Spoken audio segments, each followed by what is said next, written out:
मसारा गांव के एक सुनसान कोने पर दो शमशान घाट थे। एक नया और एक पुराना। उसके बीचों बीच से एक कच्ची सड़क निकलती थी, जिसका इस्तेमाल पहले गांव के बाहर जाने के लिए होता था, पर अब वो सुनसान पड़ी रहती थी।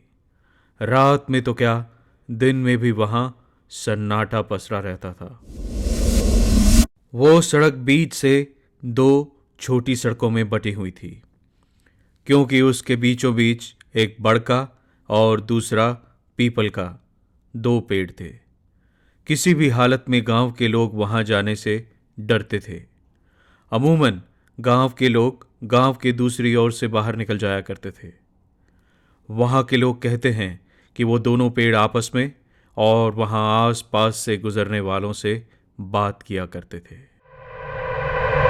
दोनों मसान यानी शमशानों के बीच में होने से लोग उन खौफनाक पेड़ों को पेड़ मसानी कहते थे। वो दोनों पेड़ आपस में एकदम जुड़े हुए थे, पर दोनों के बीच में एक छोटा सा छेद जैसा झरोखा था। कहा जाता है कि उस झरोखे में से देखने पर दूसरा लोक दिखाई पड़ता था। कई कई बार तो उसमें से देखने पर लोगों को भयानक आत्माएं, चुड़ैलें और डायने दिखा करती थीं। अगर किसी ने उस छेद में से झांका और इन सब को देखकर वहां से हट गया तो ठीक, पर अगर किसी आत्मा या डायन या चुड़ैल ने उसे देख लिया तो वो जिंदा नहीं बचता था। गांव वाले बताते हैं कि बात तब की है जब हमारे देश पर अंग्रेजों का राज था। धरणी भारत की एक छोटी सी पर एक पुरानी रियासत थी, जहां सूर्यवंशी ठाकुर नेहल अपनी नई भ्याता बीवी के साथ रहने आए थे। इससे पहले वो विदेश में पढ़ाई करने गए थे, पर उनके माता पिता की अचानक मौत हो जाने से उन्हें भारत आकर अपनी रियासत की गद्दी संभालनी पड़ी। उनके ईमानदार दीवान उनके लिए पिता समान थे और पुश्तों से उनकी पीढ़ियों की सेवा करते आ रहे थे। धरणी रियासत के राजपुरोहित माधव भी ठाकुर नेहल का अपने बच्चे की तरह ध्यान रखते थे। धरणी के राजघराने का कोई भी धार्मिक काम माधव बाबा के बिना पूरा नहीं होता था। माधव बाबा के कहने पर धरणी के बीचों बीच के गांव मसारा में एक मंदिर बनवाया गया था, जहां राजघराने का परिवार पूजा करने आया करता था। माधव बाबा के यहाँ का होने के कारण राज परिवार ने भी अपने सारे धार्मिक काम उनके आदेश से मसारा में ही करने शुरू कर दिए थे। माधव बाबा जैसा जैसा कहते जाते वैसा वैसा वो लोग करते। माधव बाबा का आदेश ना मानने की वो लोग सोच भी नहीं सकते थे।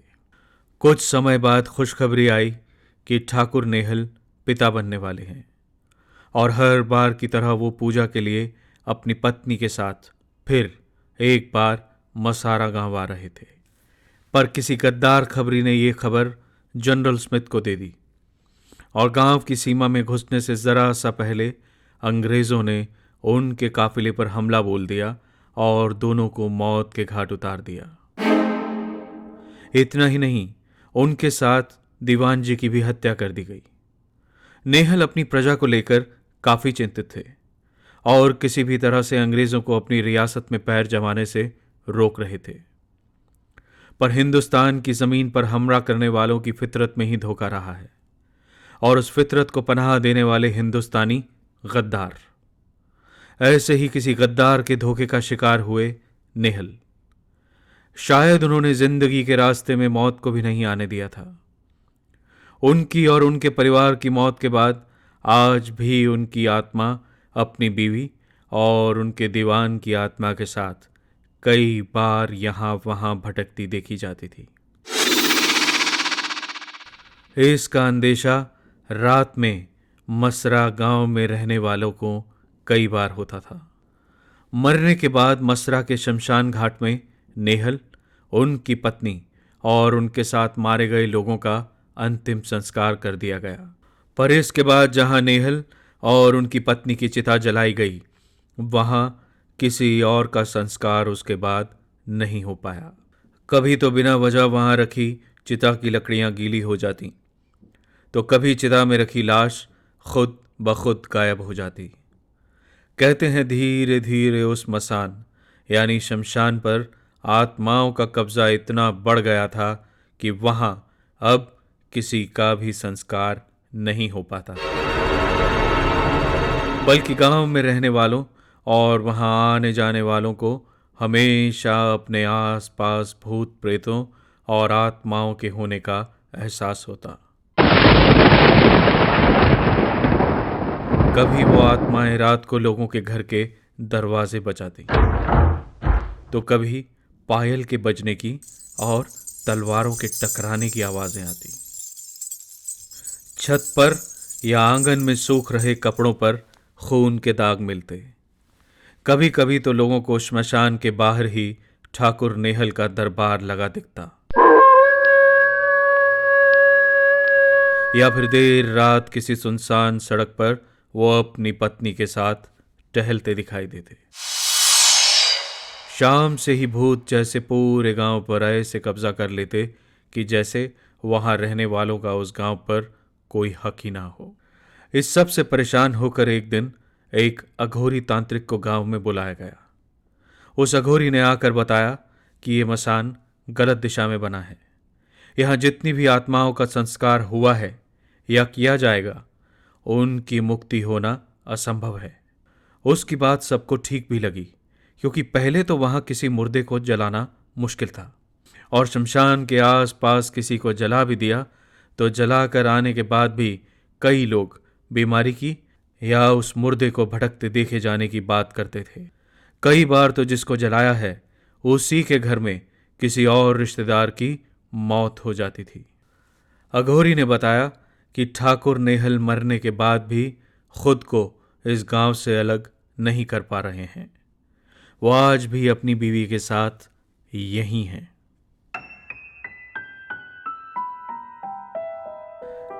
गांव वालों के गुहार लगाने के बाद उन्होंने अपने झोले में हाथ डाला और 2 बीज निकाले, जिनमें से एक बड़ का था तो दूसरा पीपल का। एक बीज में ठाकुर की और एक बीज में उनकी पत्नी की आत्मा कैद कर उन्हें मिट्टी में दबा दिया गया। साथ ही साथ उन्होंने एक हांडी ली और अघोर मंत्रों से फूंक वहां भटकती सारी आत्माओं को उस हांडी में बंद कर उस हांडी को एक धूनी जलाकर उसे हल्की आंच पर रखवा दिया। अघोरी ने कहा, ये आम धूनी नहीं है, इसे जलाए रखने के लिए लकड़ी और कोयले के साथ साथ जब भी कोई मरेगा तो उसका एक अंग इस धूनी में डालना होगा। जब तक मुर्दों के अंग के हिस्से इसमें डाले जाते रहेंगे, आत्माएं इसमें कैद रहेंगी। पर अगर किसी ने हांडी फोड़ी या किसी के संस्कार से पहले उसके अंगों का हिस्सा इसमें नहीं डाला, तो न तो उस शरीर को मुक्ति मिलेगी और न ही ये आत्माएं शांत रहेंगी।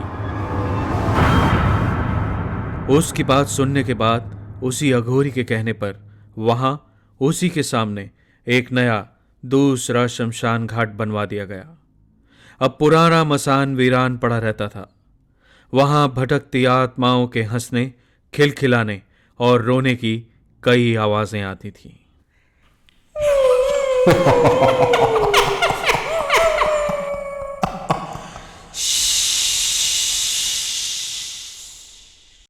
समय बीता।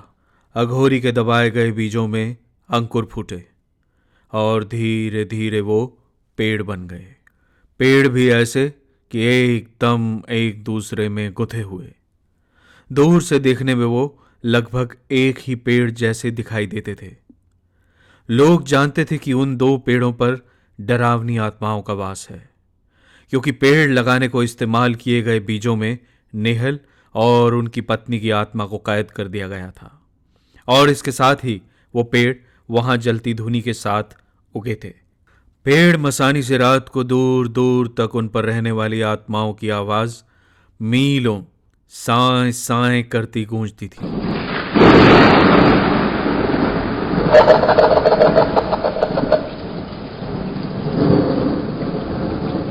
आत्माएं लोगों को उनके नाम से बुलाती थीं, और वो भी उसके किसी जानने वाले की आवाज में। कई बार तो दोनों में से किसी भी पेड़ पर किसी का नाम लिखा दिखता था तो उसके कुछ ही दिन बाद उसकी मौत हो जाती थी। एक बार देर रात गांव का एक लड़का आशुतोष गहरी नींद में घर के बाहर चारपाई डालकर सो रहा था, पर कुछ देर बाद कोई आवाज सुनकर उसकी नींद खुली। उसे लगा जैसे कोई उसे बुला रहा है। आशुतोष, आशुतोष।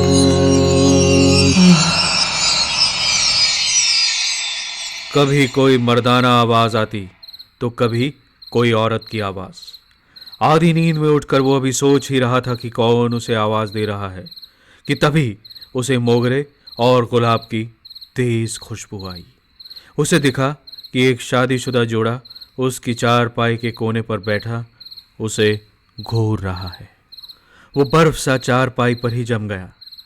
तभी वो पति पत्नी वहां से गायब हो थोड़ी दूर प्रकट हुए और चलते हुए थोड़ी दूर एक झोंपड़ी के पीछे जाकर कहीं गायब हो गए। वहीं थोड़ी दूर दयाराम नाम का एक लड़का रात लघु शंका के लिए एक झोंपड़ी के पीछे गया ही था कि उसे भी उसी समय मोगरे और गुलाब की तेज खुशबू आई और आवाज सुनाई दी, चले जाओ यहाँ से, चले जाओ यहाँ से। वो इस बात को अनसुना कर वहीं बैठ गया, पर एक ही पल बाद उसका गमछा यानी जो कपड़ा उसने गले में मफलर की तरह पहना था वो किसी ने खींच लिया। उसने मुड़कर देखा तो वो गमछा हवा में तैर रहा था। उसने हिम्मत कर हवा में झूलता गमछा खींचा कि तभी उसके मुंह पर एक जोर का तमाचा पड़ा, पर वहां कोई दिख नहीं रहा था। उसके आसपास तेज तेज हंसने की आवाजें आने लगी।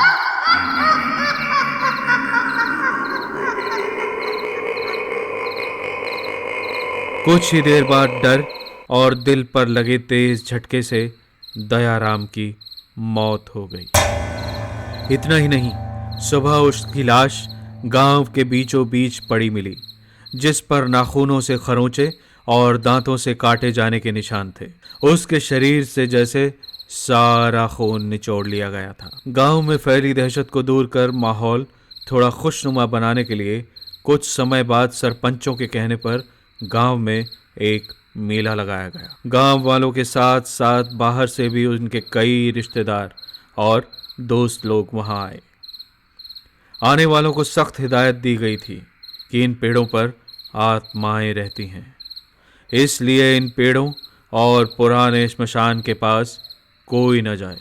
पेड़ों के बीच एक छोटा पर खौफनाक झरोखा है, जिसमें से देखने पर दूसरा लोक दिखाई देता है। वो लोक जिसमें डायन, भूत और चुड़ैल वास करते हैं। बार बार मुखिया ने चिल्ला चिल्ला कर ये बात कही और इसके साथ साथ एक बांस की बाड़ लगवाकर मसान जाने का रास्ता रुकवा दिया, पर बाहर से आने वाले कुछ लड़कों ने इस बात पर कोई ध्यान नहीं दिया। रात में उन सब ने फैसला किया कि आज रात इस पुराने मसान में चक्कर लगाया जाए और इन पेड़ों में देखा जाए कि आखिर ऐसा क्या है कि पूरा गांव इस ओर आने से कांपता है। उन्होंने अपने साथ कुछ सामान लिया और देर रात जब पूरा गांव नींद ले रहा था उस समय वो सब इस ओर आने के लिए निकल पड़े। वो रात अमावस की थी और कुछ ज्यादा ही डरावनी थी। शरीर में फैले खून की तरह गांव की नस नस में अंधेरा और डर दौड़ रहा था। वो 5 लोग थे। कुल्हाड़ी, चाकू, माचिस और पानी के साथ साथ उनके पास 2 टॉर्च भी थीं। उस काली रात में उनके कदम जमीन पर पड़ने की आवाज उस सन्नाटे में ऐसे गूंज रही थी कि जैसे किसी की छाती में दिल रुक रुक कर धड़क रहा हो। खौफ ऐसा पसरा था कि रात में यहाँ वहाँ सुनाई देने वाली जानवरों की आवाजें भी चुप थीं उन पांचों के चलने और सांस लेने की आवाजों के साथ साथ बीच बीच में हवा के किसी झोंके के चलने की आवाज उन्हें उनके जिंदा होने का एहसास दे रही थी। तभी साथ चल रहे एक लड़के के सर पर अचानक खूब जोर से कुछ आकर लगा। चोट इतनी तेज लगी थी कि उसके सर से खून बह निकला। हड़बड़ाहट में टॉर्च से देखा गया तो वो चोट एक इंसानी खोपड़ी के लगने से हुई थी। दूर दूर तक कोई नजर नहीं आ रहा था कि आखिर ये खोपड़ी आई तो आई कहां से। इतने अंधेरे में सटीक निशाना लगाकर आखिर किसने फेंक के मारी है। डर के मारे उनका बुरा हाल था। उसके सर से लगातार खून रिस रहा था। चोट काफी गहरी थी और उसकी जान बचाने के लिए उसे वापस पहुंचाना बहुत जरूरी था।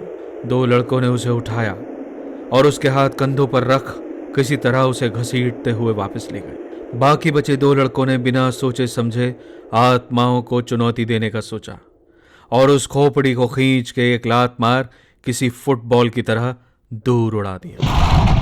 वो खोपड़ी कहीं अंधेरे में दूर जा गिरी या कहीं गायब हो गई, ये कोई जान नहीं पाया। पर बाकी बचे दो लड़कों ने बिना डरे आगे बढ़ना शुरू कर दिया। थोड़ी ही दूर अंधेरे में उसी धुनी से निकलता हुआ सफेद धुआं काले आसमान में अजीब अजीब शैतानी शक्लें इख्तियार कर रहा था। वर्धन और सुमित नाम के उन दो लड़कों को आत्माओं ने चीख चीख कर बुलाना शुरू कर दिया था। वर्धन, सुमित, यहाँ आओ। अलग अलग डरावनी आवाजों में अपने नाम सुनकर वो काफी डर गए और वापस लौटने का सोच कुछ पल वहां रुके ही थे कि तभी वहां फिर से मोगरे और गुलाब की तेज खुशबू फैल गई। उन दोनों को लगा जैसे उनके कंधों पर किसी ने हाथ रखे हैं। बहादुर होते हुए भी डर के मारे उन दोनों की चीखें निकल गई। बचाओ, हमें बचाओ, बचाओ। आत्मा देख रही है तुम्हें, आत्मा देख रही है तुम्हें। उनके कानों के पास से सराते हुए आवाजें निकल गईं। हमसे गलती हो गई, हमें माफ हो गई, हमें माफ कर दो। जाने कैसे दी, आखिर तुम हमारे मेहमान। और इसके साथ ही उन हाथों ने उन्हें पेड़ मसानी की ओर धक्का देना शुरू कर दिया। हैरानी की बात थी कि मुखिया ने जो बांस की बाड़ शाम को लगवाई थी वो टूट चुकी थी। वो दोनों खुद को जोर लगाकर रोकना चाह रहे थे पर अब हालात पर उनका कोई जोर नहीं था। उनके साथ साथ उनके हाथ में पकड़ी टॉर्च की रोशनी हवा में तैरती आगे बढ़ रही थी। आसपास फैली खुशबू धीरे धीरे इतनी बढ़ गई थी कि उनका सांस लेना भी मुश्किल हो रहा था, बल्कि तेज खुशबू से उन पर नशा सा छाता जा रहा था। धीरे धीरे उन्होंने रुकने के लिए जोर लगाना बंद कर दिया। घसीटते हुए उन्हें उन्हीं पेड़ों के पास ले आया गया। पेड़ मसानी के पास जलती धूनी के लाल दहकते अंगारों में इंसानी हड्डियों के टुकड़े साफ चमक रहे थे और उस धूनी के ऊपर लटकती हांडी हवा में झूल रही थी। तभी उनके कानों में फिर से आवाज गूंजी, देख यहाँ पीपल बड़ धोखा, उस दुनिया का दिखे झरोखा, बड़ा भयानक खूनी खेल, दिखती डायन भूत जुड़े। आओ, आगे आओ, आओ वर्धन, आओ सुमित, तुम्हें आत्मा देखनी है ना? आओ, आओ देखो, यहाँ झरोखे में से देखो। वर्धन और सुमित दोनों सोचने समझने की ताकत खो चुके थे। तभी किसी ने वर्धन का सर उठाकर सीधा उस झरोखे के सामने टिका दिया। आसपास घना अंधेरा होने के बावजूद वर्धन ने देखा कि उस दुनिया में उसे सब साफ साफ दिख रहा था। भयानक आत्माएं एक दूसरे पर खौफनाक तरीके से चिल्ला रही थीं, चीख रही थीं। दिल दहला देने वाली आवाजें निकालती हुई चुड़ैलें और डायनें एक दूसरे को चीर फाड़ रही थी।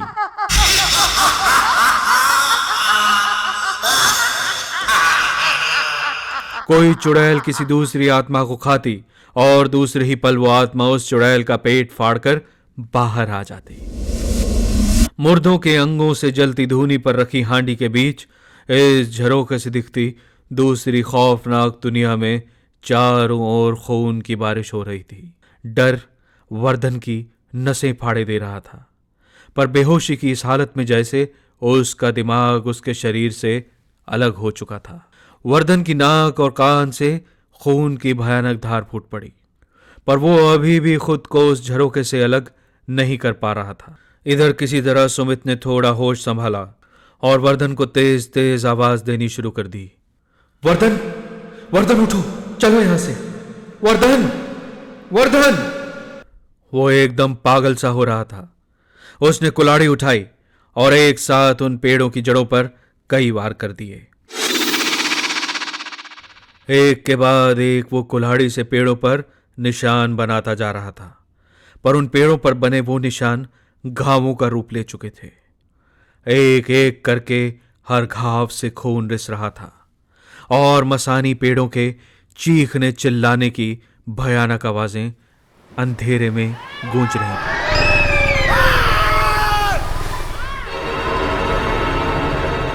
पर कुछ ही पल बाद आवाजें थम गईं। सर्द सन्नाटे में किसी की भयानक सिसकियां गूंज रही थी। घबराहट में उसने जल्दी से टॉर्च उठाकर देखा तो नीचे अपने कई टुकड़ों के बीच खून के तालाब में पड़ा वर्धन आखिरी सांसें ले रहा था। वर्धन की आंखें उसे घूरती हुई जैसे सवाल कर रही थी कि आखिर उसका कसूर क्या था। सुमित का पूरा शरीर दहशत और उस भयानक हादसे से कांप रहा था। ये उसके हाथों क्या हो गया था? उसके हाथ से कुल्हाड़ी छूटकर नीचे गिर पड़ी। जलती टॉर्च की रोशनी में सुमित के चेहरे पर खून के छींटे चमक रहे थे। तभी उसके कानों में आवाज गूंजी, ये टुकड़े उठाओ और धूनी में डालो। और सुमित की आंखें पत्थर की हो गईं। उसे जैसे किसी ने सम्मोहित कर लिया था। उसने एक एक कर वर्धन के टुकड़े उठाकर धूनी में डालना शुरू कर दिया। जाने कैसे धूनी की आग और भड़क उठी। एक एक करके वर्धन के हाथ, पैर, टांगें उठा उठाकर सुमित धूनी में डाल रहा था।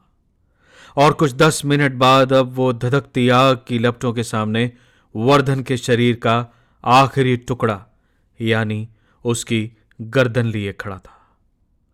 मसानी पेड़ उसे देख रह रह कर ठहाका लगा रहे थे।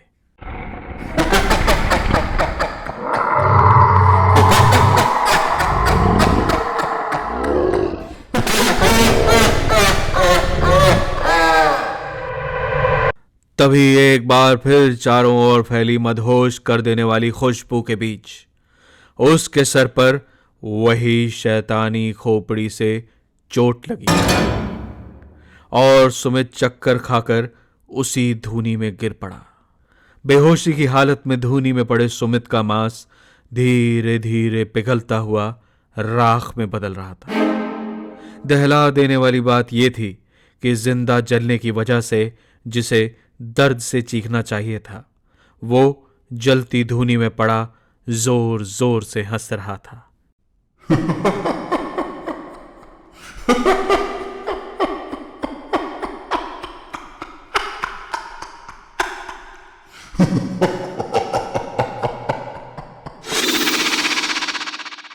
और बोल रहा था, सुना था मैंने भूत चरो, रूहों ने मुझे दिया है धोखा, पड़ेगा तुमको भी पछताना, भूल से भी कोई इधर न आना।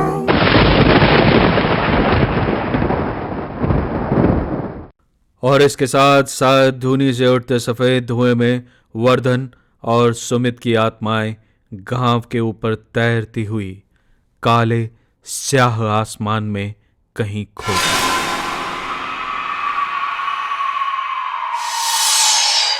वैसे तो अघोरी ने कहा था कि धूनी में डाले गए मुर्दों के टुकड़ों की आत्माओं की मुक्ति हो जाएगी, पर लोग कहते हैं कि आज भी नेहल और उनकी पत्नी की आत्माओं के साथ साथ अंधेरे में एक अधजला लड़का किसी दूसरे लड़के की कटी गर्दन हाथ में लिए घूमता दिखाई देता है। आज भी वहां कोई पेड़ मसानी का नाम लेता है तो लोगों की रूह कांप जाती है।